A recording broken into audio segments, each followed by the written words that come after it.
As with anything in business, we need to know why we're doing something. So I think through social media, a lot of people back in the day, probably 3 or 4 years ago, just jumped into it and thought we have to do social, and they didn't actually understand why. Exactly the same with content. I think there was a shift in content marketing, and people did it. They jumped in and they said, yeah, I've got a blog, I'm creating videos, I'm doing images, but they didn't actually understand why. So I'm going to do a bit of a hand-raising exercise. For those of you that have taken part in content marketing and you have a strategy at this stage, can you, in a very short, sharp sentence, say why you're doing that?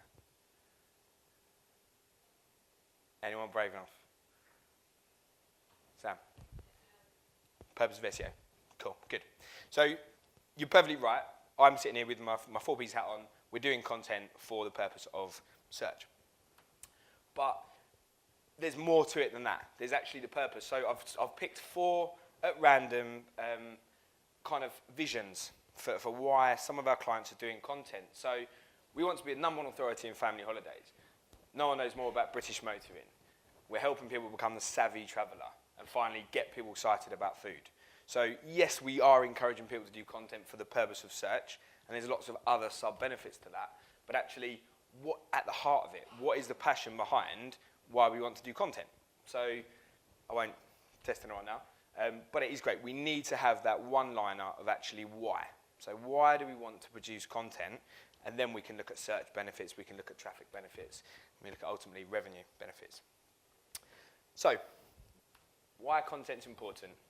Sam raised it. From our perspective, it's about search. So, as with marketing, as with advertising, we've got content, but we want to do it in order to encourage people to come through to the site via search. That's, as 4Ps, that's why we do content marketing.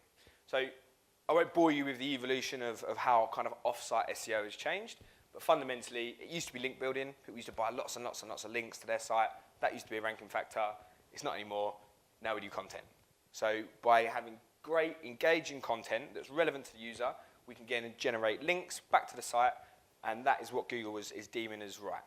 Okay, so it's purely down to kind of evolution in our kind of boss, if you put it as that, which is Google.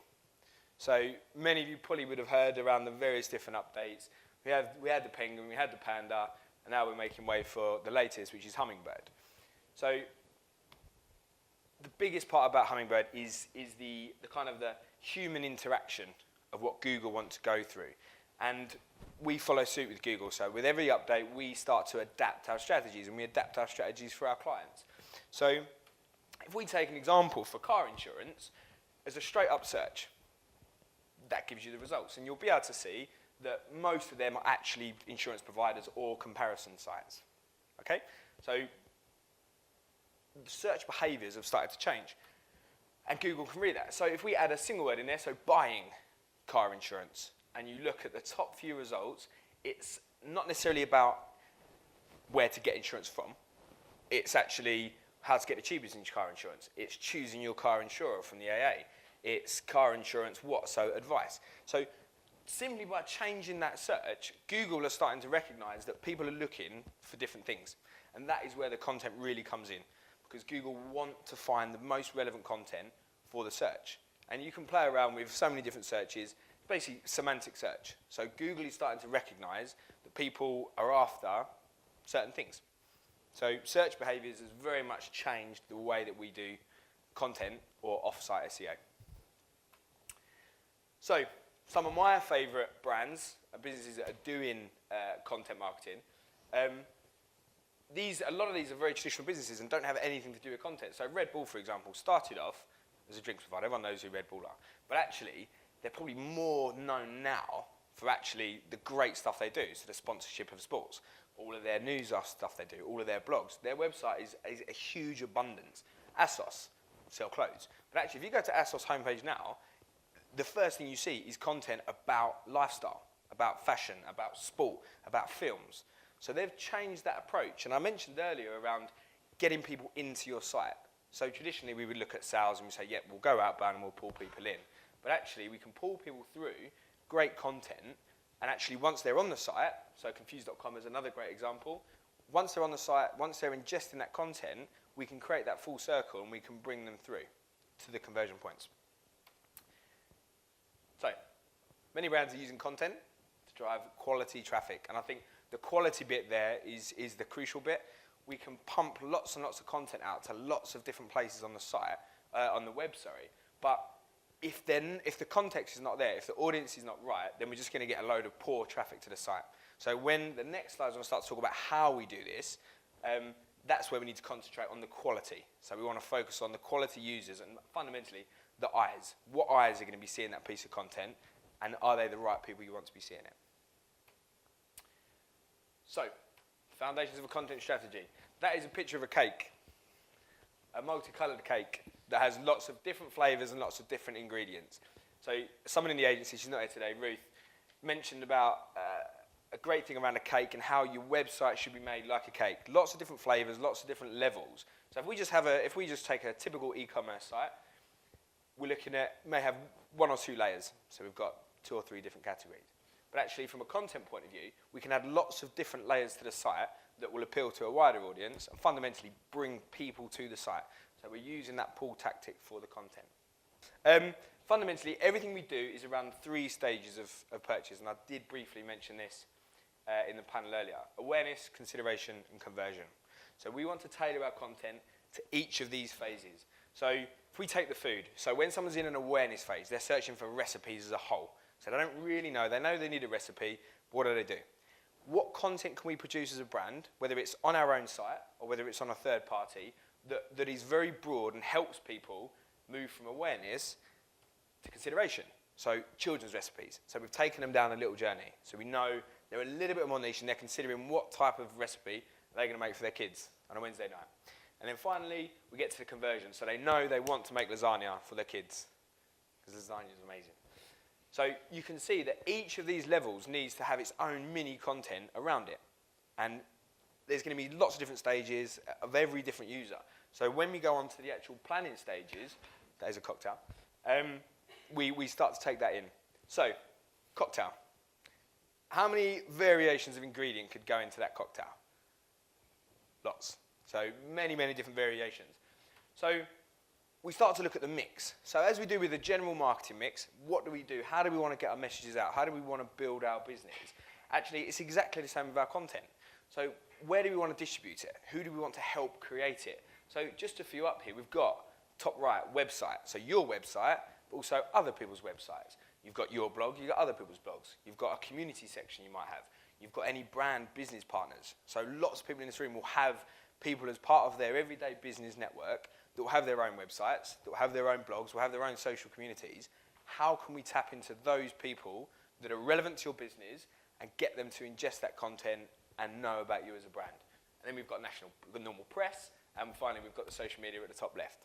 So press is a very interesting one, which again we touched on in the panel. Press has evolved. So traditional PR was always about, right, national press, we need to get national coverage or regional coverage.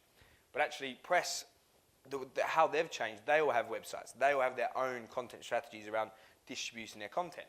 So as a brand, we shouldn't be shying away from looking at that. And many PR agencies are becoming digital, are focusing on digital content around national, regional press. So from a SEO point of view, from a search perspective, we shouldn't frown upon that. We should be looking at press, we should be looking at websites, blogs, the whole spectrum. Those cocktails will be served after as well. So we look at push and pull. So push and pull, very traditional sort of phrase, but we look at that from an off-site point of view and an on-site point of view, from a search perspective. So on the right-hand side, we have our pull. We've got our on-site activity. So that may be your general website that's got all your products. It may be a blog, or it may be a news section, or finally it may be a community, which is a really building area. People are starting to, and I alluded to earlier, businesses are creating community hubs. And you may have an infographic section, you may have a blog section, you may have a video section. These are what's really, really taking content forward. And then you've got your push, so your off-site SEO. So that's when you start to look at your social media. So when you start to look at your third parties. And I want to sort of really make a point around branching your third parties as a quite a broad umbrella, but that is where your bloggers fit. That is where your partners fit, and that is where national press, webmasters, websites, forums, whatever the third party may be, if the audience is right, we can use it to push traffic to our site. And then finally, publications. So, Keyword research. Has anyone used the Google Keyword Planning tool? Yeah, a few SEOs. So basically, it's a free tool. It's a great way of putting some keywords in, and it will start to tell you the search volume. And this is Google's numbers, so you give you average search volumes. So I've broken this down into the 3 areas. So if we look at awareness keywords, and forgive me, I do keep going back to the food examples. So we look at food recipes. You can see, so the top one, food recipes, on average in the UK, just over 8,000 searches a month. Great. If I do something to do with food recipes, if I'm jamieoliver.com, that's the kind of the areas that I want to start targeting. Very broad. Then we go through to the consideration. So we start to look at healthy recipes for kids. And you can see the search volume's a lot lower, but it's also a lot more specific. And then we go to the final phase, which is your conversion. So lasagna for kids, vegetarian, vegetable dishes for kids. So you can see each of these phases have got different keyword volumes, and these are what we want to target our content around. Okay? But these are, some of these may be, really loud. Some of these may be popular at certain times of the year. So this is where our trends come in. Again, another Google tool around Google Trends. So how do we know turkey recipes? You can guarantee that turkey recipes is massive search volume around October and December. Maybe October, November if you're in the States. But there's a certain time of the year that certain things are starting to trend. And we need to pull that through to our content planning. So there's no keywords in here, but keyword 1 all the way through to 17, you can see different times of the year where things are peaking.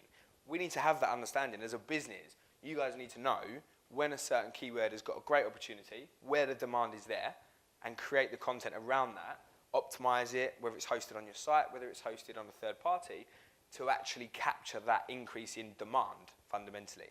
We're looking at search demands. Okay? The final output. So I've tried to keep this nice and top level, because obviously half an hour is not a lot of time to go through a whole thing around content. But what is the output of looking at your research and understanding where your opportunities lie? Where are those search opportunities? And when do they trend? Is this lovely thing around kind of an integrated marketing calendar. So we do a lot of work with our clients of taking their existing marketing plans, so traditional PR, events, website, whatever it may be, and actually pulling through our search activity. And that will be technical. So if that was really zoomed in, you would see what technical changes we were making to the site, what developments are being made, what sales promotions we have on. And then at the bottom, or wherever you want to put it on your plan, you've got your content. And that will feed in right back to the top. So whatever you're doing from a top-level marketing point of view, if you're opening a new store, all the way down, we want some content around that. And we want that content to be tailored. So if it was a store opening example, we would look at some regional keywords that were specific to whatever that shop may be, and then tailor it through. So this is what we encourage, a fully integrated plan that has everything from top all the way down to the bottom. And that's where, I mentioned it earlier in the panel, that's where content needs to be. It needs to be seen as marketing. It is everything we do with marketing. So, the importance of a network. I don't know if anyone's used LinkedIn's mapping tool.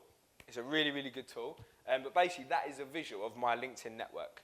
So it gives you nice big colours, and you can label these. So top, bottom left, for example, is my 4Ps network. Top left, the blue, is my client network. It's a really, really good tool. Just Google it, LinkedIn Maps. So if I wanted to push my own brand, what networks would I use? So for my example, I might start, the 4Ps blog is a great place to start. I can start distribution content there. I might start looking at the drinks business. I might start looking at the IPA, e-consultancy, Google, Imbibe, food and travel. So my passions are in food and drink, so that was where I would push my brand. But as a business, you're going to have your very own network of people that you want to tie into. And it might not necessarily be official partnerships that you have, but if the audience is right, there's no reason why two brands shouldn't be working together to mutually create some content, whether it's hosted on their site, whether it's hosted on your site. But actually, this is where Offsite is going. It is those third-party partnerships that are really, really pushing the benefits through. And often, these partnerships are going to have huge, huge networks. And if you can tap into those, and obviously the audience is right and the relevancy is there, then you can have some really, really good benefits for your site.